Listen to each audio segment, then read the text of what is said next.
O próximo alvo de Donald Trump é a esposa de Alexandre de Moraes. E vem por aí novos tipos de punições, de sanções. O ideal seria ele fora do STF. Trabalharei para isto também, tá, Moraes? Então, quando a gente fala que o visto foi só o começo, é porque o nosso objetivo será te tirar da corte. Você não é digno de estar no topo do poder judiciário. E eu estou disposto a me sacrificar para levar essa ação adiante. Não gostou? Coloca o Trump junto aí na investigação, coloca toda a nossa quadrilha aqui do Marco Rubio, etc. E manda a Interpol vir pegar a gente. Sejam bem-vindos, o meu nome é Bruno. Deixe o seu like e inscreva-se no canal.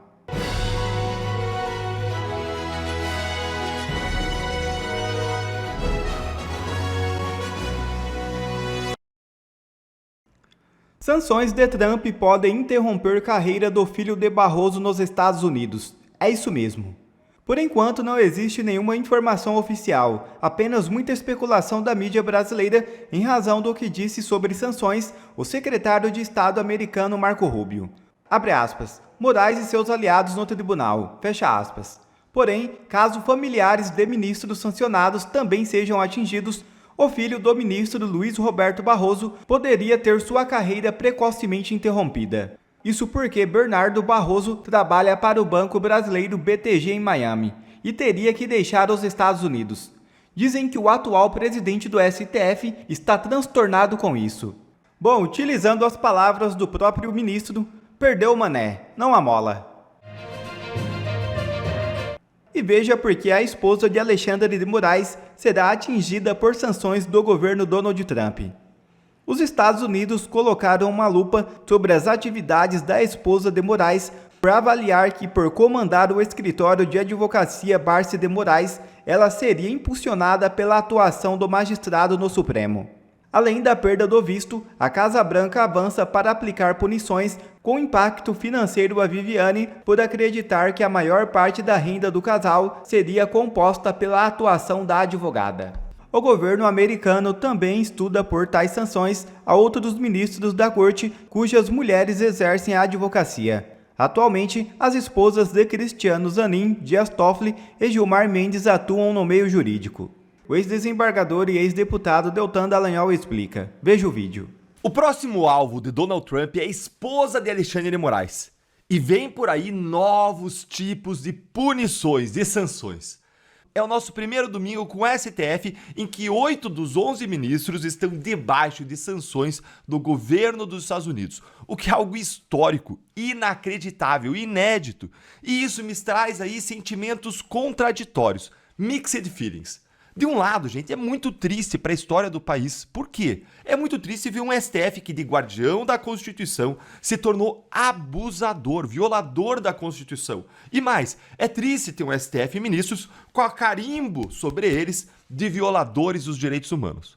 Ao mesmo tempo, diante de um Senado omisso que deveria apurar, responsabilizar os ministros, as punições que vêm dos Estados Unidos sobre os abusos dos ministros nos trazem um gostinho de justiça. A sensação de que, pelo menos de algum modo, a justiça está vindo e está chegando. E os sinais apontam que isso tudo é só o começo, que vai vir mais sanção por aí, vai vir mais punição, mais justiça para os abusos, para contê-los. O conflito está escalando, gente, e nesse nosso primeiro encontro com Justiça do Dia, eu vou te mostrar duas coisas. Primeiro, quais são os novos alvos de Trump nessa guerra contra o Supremo? E, em segundo lugar, quais são as razões, a estratégia por trás do governo americano quando ele escolhe as punições sobre esses novos alvos? Bora então para o primeiro ponto com essa coluna aqui que saiu no Paulo Capelli, no portal Metrópolis. Por que a esposa de Moraes vai ser atingida por sanções do governo Trump? Esposa de Moraes. O governo Donald Trump suspenderá o visto de Alexandre de Moraes e da advogada Viviane Barsi, esposa do ministro do STF. Tá aí o Alexandre e a Viviane com o Lula. Olha lá. Os Estados Unidos colocaram uma lupa sobre as atividades da cônjuge do Moraes por avaliar que, por comandar o escritório da advocacia Barsi de Moraes, ela seria impulsionada pela atuação do magistrado no Supremo Tribunal Federal. Gente, esses dois parágrafos que eu li com você são pequenos, mas eles dizem muito. Bora lá entender. Além do cancelamento do visto e da proibição da entrada nos Estados Unidos, a Casa Branca está investigando o escritório da esposa do ministro, o Barcy de Moraes, onde advogam não só a esposa, mas também os filhos do ministro, dentre eles, aquele envolvido naquela confusão do aeroporto de Roma. E a avaliação da Casa Branca é sobre algo que até as pedras sabem em Brasília. Que a principal fonte de renda das famílias dos ministros do Supremo não é o salário de R$46 mil dos ministros, não, mas sim as esposas e os filhos, que comandam escritórios de advocacia que são contratados a peso de ouro por grandes empresas que têm casos ou têm interesses na corte. São milhões e milhões de reais em honorários. E você lembra dessa decisão aqui, ó? Por 7-4, o STF libera juízes para julgar clientes dos seus parentes.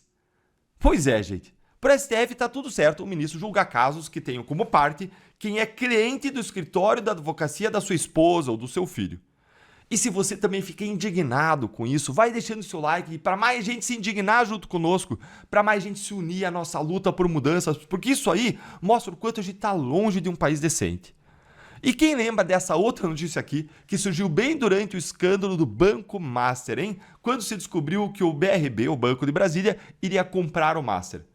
Banco Master contratou mulher de Alexandre de Moraes. Pois é, como a Casa Branca não é nada besta, ele sabe que para atingir de verdade os ministros do STF onde dói, o foco tem que ser nos escritórios de advocacia comandados por familiares, que é da onde vem a maior parte da renda das famílias. Lê aqui comigo, ó. Além da perda do visto, a Casa Branca avança para aplicar punições com impacto financeiro a Viviane por acreditar que a maior parte da renda do casal seria composta pela atuação da advogada.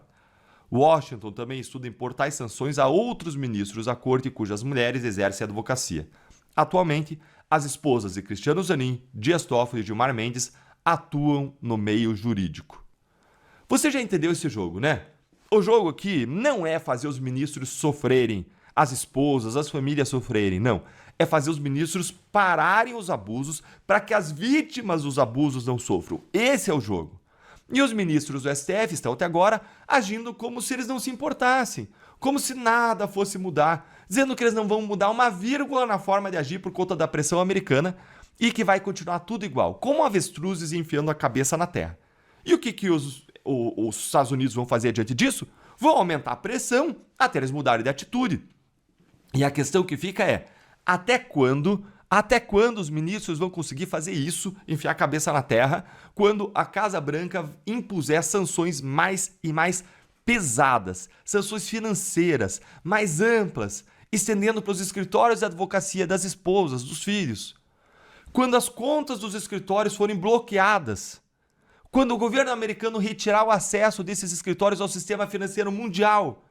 Quando os clientes desses escritórios, que são muitas vezes empresas que têm negócios com os Estados Unidos, ou então empresas que têm até mesmo ações, são listadas em bolsa nos Estados Unidos, como a JBS, quando essas empresas perceberem que não podem mais continuar como clientes do escritório, sob pena de sofrerem punições secundárias de Trump. E aí, como que vai ser? Quando os contratos com os escritórios começarem a ser rompidos, hein? Gente, vai ser um verdadeiro barata-voa. Até onde, até quando os ministros vão aguentar e vão sustentar os seus abusos?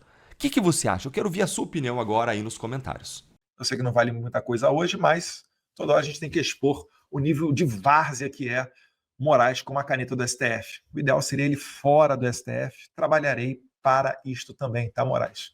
Então, quando a gente fala que o visto foi só o começo, é porque o nosso objetivo será te tirar da corte. Você não é digno de estar no topo do poder judiciário. E eu estou disposto a me sacrificar para levar essa ação adiante. Não gostou? Coloca o Trump junto aí na investigação, coloca toda a nossa quadrilha aqui do Marco Rubio, etc. E manda a Interpol vir pegar a gente. Sabe por que você não vai fazer isso, Alexandre? Porque você já tomou um sabão da Interpol. Ou melhor, você já tomou um sabão dos Estados Unidos, ainda no governo Biden, quando você tentou extraditar o Alan dos Santos. Você tomou um sabão na Espanha, do judiciário espanhol, quando você tentou extraditar o Oswaldo Eustáquio. Porque os seus argumentos, Moraes, são rasos. Você não consegue nem se expressar direito. Você é medíocre com a caneta na mão. Aproveita e coloca isso no inquérito. Vai lá, coleguinha da Polícia Federal, cachorrinho da Polícia Federal que está me assistindo. Deixa eu saber não, irmão. Se eu ficar sabendo quem é você, eu vou me mexer aqui. Pergunta ao tal do delegado Fábio Chó se ele conhece a gente. Tá movendo um PAD contra mim, né? Ele tá achando que eu tô preocupado com o meu futuro na Polícia Federal. Rapaz, vocês não sabem a honra que é ser perseguido por vocês. Vocês não sabem como é que as pessoas me tratam na rua e me honram e dignificam o meu trabalho. Isso é que é satisfação. Vocês não vão saber nunca o que é isso. Porque vocês só conseguem viver assim, na base da intimidação, querendo se mostrar malvado para os outros. Vocês só conseguem respeito assim. E aí, quando você perde o poder da caneta, sabe o que acontece? Todos os seus amigos, somem. Porque eles só falam com vocês por causa desse poderzinho que vocês têm. Mas, graças a Deus, a gente tem fé. O couro é duro. A guerra não acabou. Vai vir mais sacrifício aí pela frente, eu sei disso. Mas eu estou disposto a ir até as últimas consequências. Será que o Barroso tá? Será que o Gilmar, que está faltando 3, 4 anos para se aposentar, tá? E os escritórios de advocacia das esposas e familiares estão nessa pegada também? Estão numa cruzada, realmente achando que estão defendendo a democracia? Lamentável a gente chegar nesse nível, né? Mas é o que nos restou. Não foi nos dada opção. Depois dessa nota altamente antidemocrática, ainda tem um terceiro link que a matéria aqui do Valor Econômico diz que chegou a ser juntada pelo Alexandre no meu inquérito, que pede mais de 13 anos de cadeia para mim. Eu falo 12 anos, mas são mais de 13, tá, pessoal? Cerca aí de 13. Porque só a abolição violenta ao Estado Democrático de Direito já tem pena máxima de 12 anos. Se você somar com os outros ali, que é coação mediante processo, mais um outro lá no meio que sei lá o que é atrapalhar a investigação, você chega aí aos 13 anos. Então, ditador e gangster não pode. O servidor público Alexandre de Moraes não pode ser insultado, não pode chamar de ditador, não pode chamar de gangster. Isso lembrou até o Glauber Braga na noite do impeachment, né? Chamando o presidente da Câmara, Eduardo Cunha, de gangster. Né? Se Eduardo Cunha tivesse o espírito de Moraes, entrevista da CNN, já bateu mais de 500 mil de views, deve estar com mais de 600 agora. Vamos ler a matéria lá. Se você assistiu uma entrevista da CNN lá no meu YouTube, né? Aliás, se inscreve no canal. Se você assistiu a entrevista na CNN e não viu uma ação antidemocrática, você precisa ir para um gulag de reeducação. Vamos ler a matéria lá. Já o terceiro link é uma entrevista que o deputado licenciado concedeu ao canal CNN Brasil, em que Eduardo Bolsonaro critica a decisão judicial do ministro e, reiteradamente, cita vingança contra a corte e afirma: se houver um cenário de terra arrasada, pelo menos eu estarei vingado desses ditadores de toga. Então, vamos dar uma olhada aqui no meu vídeo, porque eu propositalmente falei isso daí mesmo. E você aí? Se pudesse, se vingaria do Alexandre de Moraes? Poxa, Eduardo, mas aí você está dando mole, está trazendo para o pessoal, está dando munição para eles. Meus caros, entendam primeiro o seguinte. Isso aqui foi um recado para o Alexandre de Moraes. O Alexandre de Moraes, ele é um psicopata, ele não é uma pessoa igual a você. Eu estou pensando em eleição do ano que vem, porque eu já sei que você vai falar que minha popularidade vai reduzir, isso pode se afetar em fotos, etc. Não é bacana para um deputado, ainda mais que está, né, querendo se apresentar aí para os cargos de senador, talvez aí até presidente, etc. Eu até concordo, acho que vocês estão certos, e eu pensei exatamente igual a vocês antes de fazer essa entrevista aqui. Só que o meu recado é para o Moraes, eu queria ter certeza de que ele soubesse que a gente não vai recuar. Quando eu falo a gente é porque eu não trabalho sozinho, tá? Vocês aí sabem que o Paulo Figueiredo também está junto, muita gente ajuda, algumas delas não aparecem, mas faz um raciocínio comigo aqui. Se o regime manda prender e força o exílio quem ele bem entender, concorda? Não precisa de argumento para Alexandre de Moraes prender alguém? Não precisa. Está mandando velhinha para a cadeia. Jair Bolsonaro está aí praticamente vivendo um semiaberto. Não precisa de argumento nenhum, certo? Eles também transformam em inelegível. Vê aí o caso de Jair Bolsonaro, é o que eles querem fazer comigo, a gente vai chegar lá, através de um processo aqui dentro da PF da Polícia Federal. Então, vocês têm que concordar comigo, se vocês concordaram com essa primeira premissa, vocês vão de concluir que eles também só permitem se candidatar quem eles quiserem.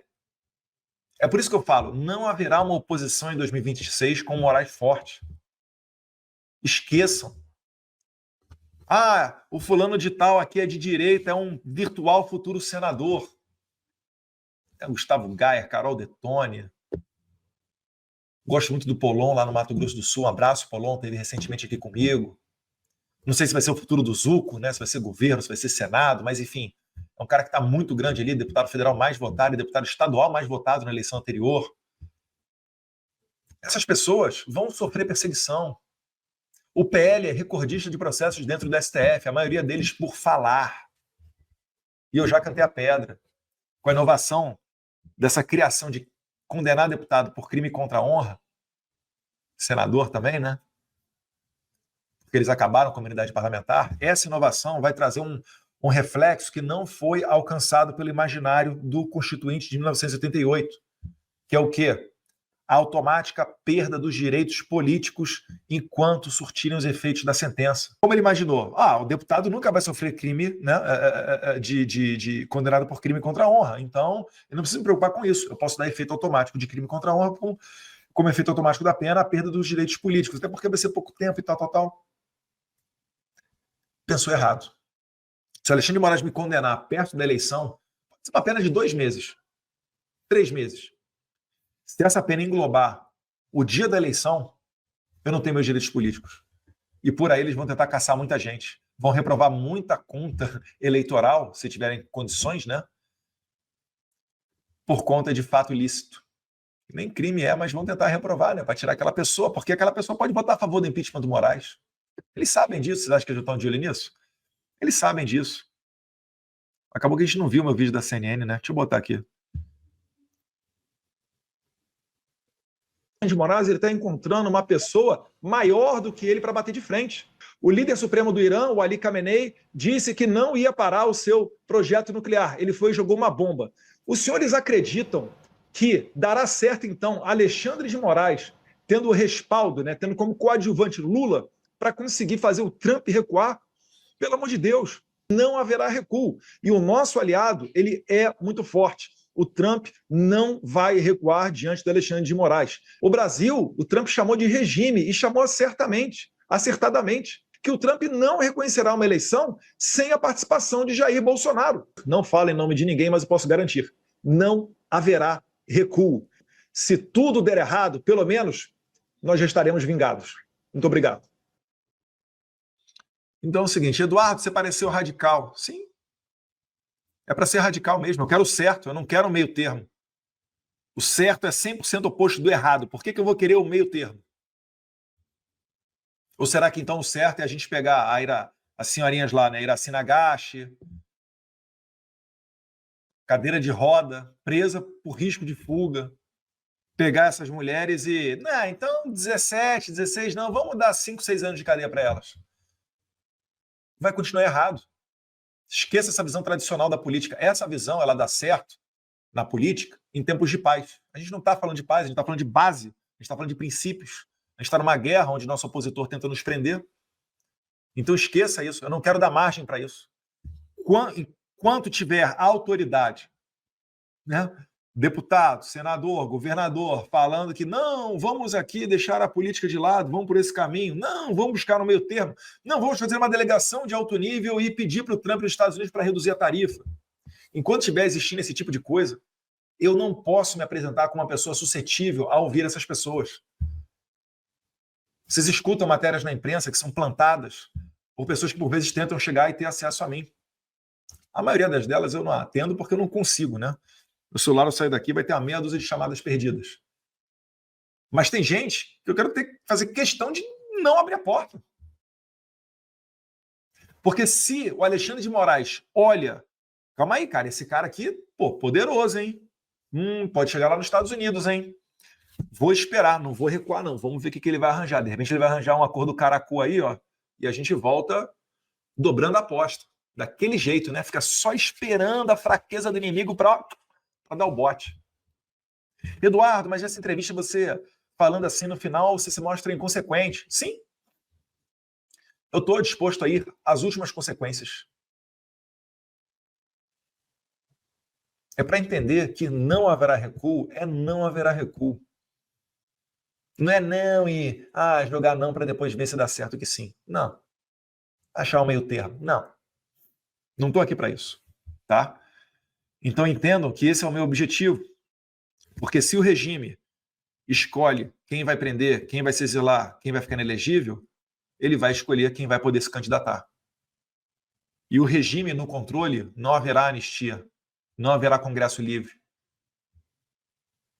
O STF, né, tem uma notícia da imprensa aí que fala, né, que o Alexandre de Moraes não, acho que atribui até toda a corte, falando que não será permitido que Tarcísio e Eduardo Bolsonaro, caso sejam eleitos presidentes do Brasil, que eles deem anistia a Jair Bolsonaro, eles vão anular isso, no mesmo fundamento que anularam o perdão do Bolsonaro para o Daniel Silveira, falando que fere o princípio da pessoalidade. Ai, meu Deus do céu, o Brasil é uma piada, é uma várzea, né? Aqui nos Estados Unidos, o Biden deu perdão para o filho dele, todo sujo, todo cagado, o Hunter Biden. E ninguém falou nada. E não deve falar nada. É por isso que os Estados Unidos consegue, há quase 250 anos, manter uma democracia saudável com eleições periódicas. E aí no Brasil? Surge um cara e consegue exercer uma ditadura. Os Estados Unidos, aconselho a todos vocês a estudar a história dos Founding Fathers, da independência norte-americana. 1776, um fazendeiro chamado George Washington juntou o pessoal, ficou bravo lá com o imposto do chá, entre outros produtos, e expulsou os britânicos daqui. Depois fizeram uma constituição, na sequência algumas emendas, algumas adaptações. Na primeira emenda garantiram os direitos individuais, liberdade de expressão, liberdade religiosa. Fizeram uma esfera de inviolabilidade onde o Estado não consegue tocar, não consegue entrar. Por quê? Porque eles imaginaram, a gente tem que fazer alguma coisa aqui, um sistema onde ninguém mais vai poder ficar sujeito aos desmandos de um ditador. Então traçaram uma linha e falaram, daqui para frente o Estado não passa, limitaram o poder do Estado. Seguindo até a carta lá do João Sem Terra, do século XIII, 1215, se não me engano, né? O primeiro embrião de Constituição que a gente teve, de limitação do poder do Estado. Né, reconhecimento de direito de propriedade, etc. Então, na segunda emenda, o que vem? Como é que a gente faz para garantir a primeira? E aí, na segunda emenda, vem o acesso não somente às armas de fogo pela população civil, como bem está escrito lá, a formação de milícias. Sabe para quê? Para derrubar um governo ditador. Na Venezuela tem um dispositivo, é o artículo 300 e alguma coisa. Eu lembro porque o Oscar Pérez, que foi assassinado, policial venezuelano, ele subiu com um helicóptero e na faixa tinha escrito lá, artigo 300 e alguma coisa, 350, 340. Esse artigo da Constituição venezuelana, ele fala mais ou menos o que fala a segunda emenda dos Estados Unidos, que é o quê? A possibilidade do povo derrubar um governo ditatorial, que isso seria constitucional. Só como é que eles vão fazer lá? Se desde 2012 eles estão desarmados. Inclusive com a ajuda do Viva Rio, do Rubem César, que depois que pegou muito mal, ele deletou uns posts, né? Mas eles ajudaram na campanha venezuelana de desarmamento. Paulo Figueiredo perguntou outro dia, né? Por que essa conta aí do Alan dos Santos o Moraes não derruba? E o Alan dos Santos está lá xingando o Moraes, está provocando pra caramba. Parece que as coisas estão mudando, né? Engraçado. Acho que o Alexandre Moraes está com medo de censurar. Que bom, né? Ele falou que prefere a Europa do que Estados Unidos. Saiu uma outra notícia na imprensa falando que um dos ministros ali falou que não está nem um pouco preocupado, falou que o Mickey é que vai sentir falta dele. E que bom. Espero que o Chase, o Wells Fargo, Bank of America e outros bancos americanos não sintam a falta, né? Eduardo, mas só Estados Unidos? Não, calma, guerreiro. Calma que se cantar Magnitsky é o sistema mundial inteiro, tá? Mas enfim,